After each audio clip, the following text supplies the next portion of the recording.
It's official. The NBA has a dress code policy beginning this season. Players must dress in business casual attire during any team or league business. LeBron was fined $15,000 for doing a big ball stance after the Lakers win over the Pistons. The NBA is full of stars, sneakers, and superhuman highlights. But behind the scenes, this league has a long list of things it doesn't want you to see. You can get banned for gambling. You can get fined for dancing too hard on the bench or dressing the wrong way. This is the wild history of what the NBA tried to erase. The rules they created, the players they punished, and the image they fought to protect. When Allen Iverson stepped into an arena in the early 2000s, he wasn't just wearing clothes, he was making a statement. Baggy jeans, oversized tees, throwback jerseys, chains, headbands, tattoos. To him, it was just authentic. But to the NBA's front office, it was a problem. In the wake of the infamous Malice at the Palace brawl in 2004, the league found itself under pressure. Players were being portrayed as thugs by national media, and Iverson, despite being one of the league's biggest stars, became the visual symbol of everything corporate sponsors feared. So in 2005, Commissioner David Stern stepped in and dropped the hammer: the NBA dress code. From now on, players had to wear business casual or suits when representing the league. No chains, no baggy jeans, no hats, no sunglasses indoors. It was unofficially known as the Iverson Rule. The move was about image control. Stern wanted the league to look more professional, but to many players, especially young black athletes, it felt like an attack on culture. Like the league was policing how they looked, not how they played. Still, players adjusted. Over time, the dress code became less about restriction and more about reinvention. Guys like Dwayne Wade, Russell Westbrook, and LeBron James turned the tunnel into a runway. Fashion became a form of expression again, but this time within the league's rules. The NBA never repealed the dress code, but what started as a crackdown eventually evolved into one of the league's most marketable trends. The Iverson Rule may have tried to hide hip-hop culture, but in the end it just made players louder and more stylish than ever before. For decades, the NBA was a place where prodigies could leap straight from high school to superstardom. Kevin Garnett, Kobe Bryant, Tracy McGrady, LeBron James, all of them skipped college and thrived. But not everyone made that jump so smoothly. Kwame Brown, Darius Miles, Lenny Cook. For every success story, there were cautionary tales, and by the mid-2000s, team executives and league officials were growing nervous. In 2006, the NBA made a decision that changed everything. No more high school to NBA players. From that point on, American prospects had to be at least 1 year removed from high school and 19 years old to enter the draft. That created the era we now know as one and done. On paper, it was meant to protect young players, to give them more time to develop, but in reality, it just shifted the chaos to college. Teenagers flooded NCAA programs for a single season, risking injury and academic drama just to bide time before going pro. The G League Ignite program and NIL deals eventually gave players more options, but the rule still stands, almost 20 years later. Now debates rage about whether it's time to bring the high school pipeline back, because for every bust, there's a LeBron. The NBA had never issued a lifetime ban to an owner. Then came Donald Sterling. For decades, Sterling owned the LA Clippers, and for decades, he was a stain on the league. Known for mistreating players, underpaying staff, and making racist remarks behind closed doors, his reputation was one of the worst in professional sports. But in 2014, everything exploded.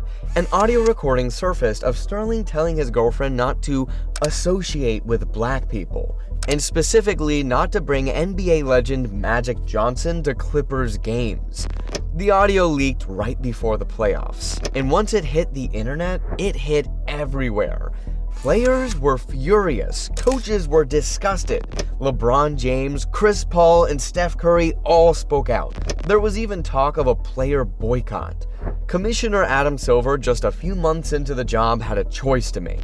he didn't hesitate. In a historic press conference, Silver announced that Sterling was banned for life from the NBA. He was fined $2.5 million and forced to sell the team. It was one of the most powerful statements in league history, not just because of the punishment, but because of the message. The NBA wasn't just banning a man, it was banning a mindset. And for the first time in a long time, the league got it right. It started as a small style trend. Guys like Jimmy Butler, Drew Holiday, and De'Aaron Fox began wearing ninja-style headbands, long ties in the back, flapping as they ran up and down the court. It looked cool, it was different, and fans loved it. But in 2019, right as the look started catching on league-wide, the NBA banned them. The official explanation? Safety concerns and lack of consistency with uniform standards. But let's be real, no one was getting injured by a cloth strip tied behind the head. The league had simply decided it didn't look right.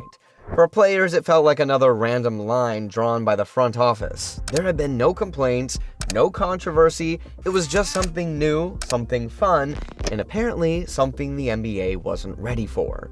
Even fans were confused. The ninja headbands had already become a signature look for guys like Jimmy Butler.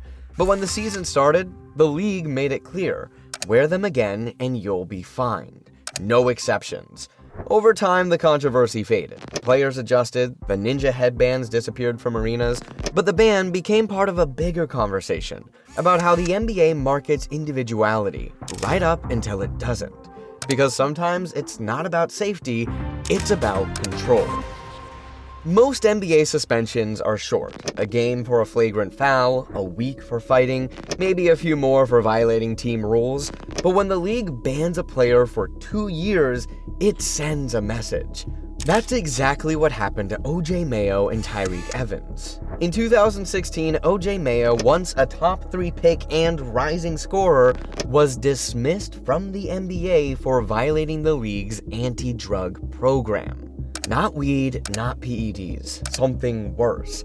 The exact substance was never made public, but under the league's rules, certain drugs, typically classified as drugs of abuse, trigger an automatic 2-year ban.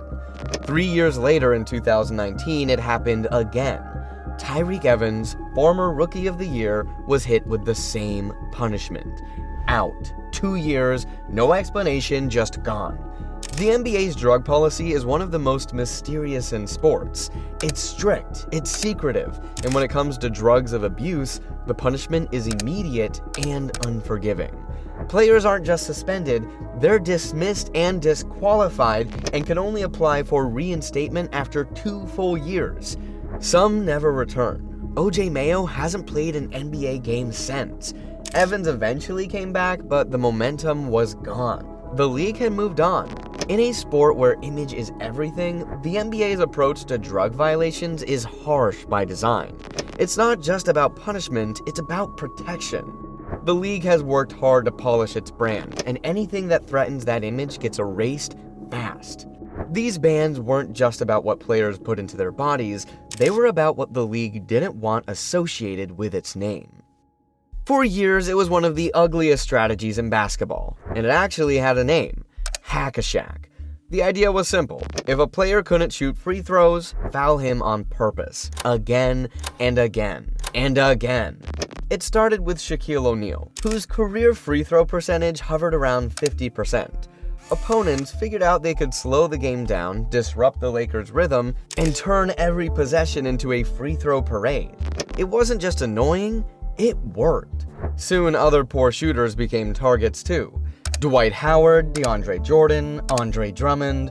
The game would grind to a halt as they were fouled away from the ball, sometimes before they even crossed half court. Fans hated it, games dragged on, momentum disappeared. The NBA finally stepped in.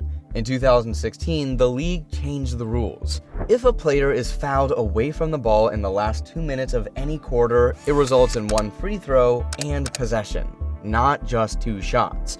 That effectively killed Hack-a-Shaq. Now teams had to defend straight up. You couldn't just grab someone because they couldn't hit 70% from the line. The rule wasn't just about pace or fairness. It was about protecting the product. The league didn't want playoff games decided by endless whistles and awkward fouls, and while some called it soft, others called it overdue, because the NBA isn't just about strategy, it's about entertainment. For decades, marijuana was one of the NBA's biggest off-court taboos.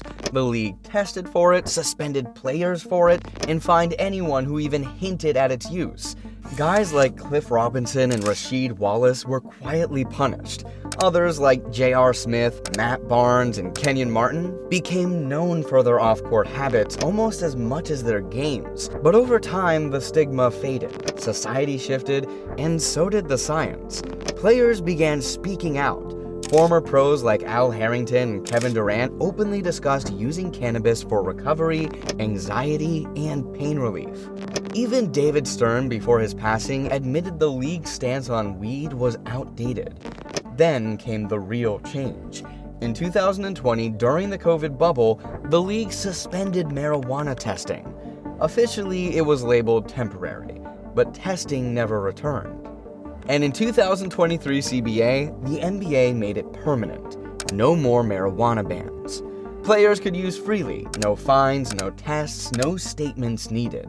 What was once considered a threat to the league's image was now a non-issue. In a league that once handed out multi-game suspensions for weed use, the shift was massive, and the message was clear. We were wrong, and it's time to move on.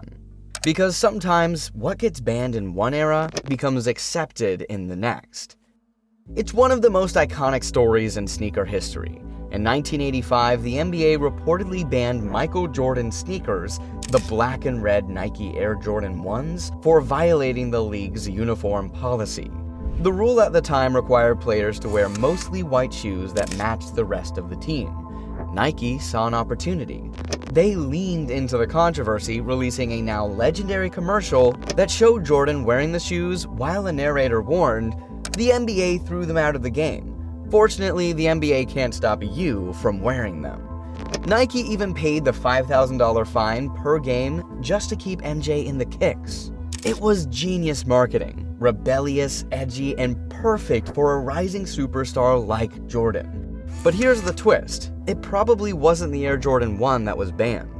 Most historians now believe it was actually the Nike Airship, a similar looking shoe Jordan wore before the AJ1 dropped. But by the time anyone noticed, the league had taken on a life of its own. Real or not, the banned Jordan narrative helped launch a billion-dollar empire and turned a rulebook technicality into sneaker folklore.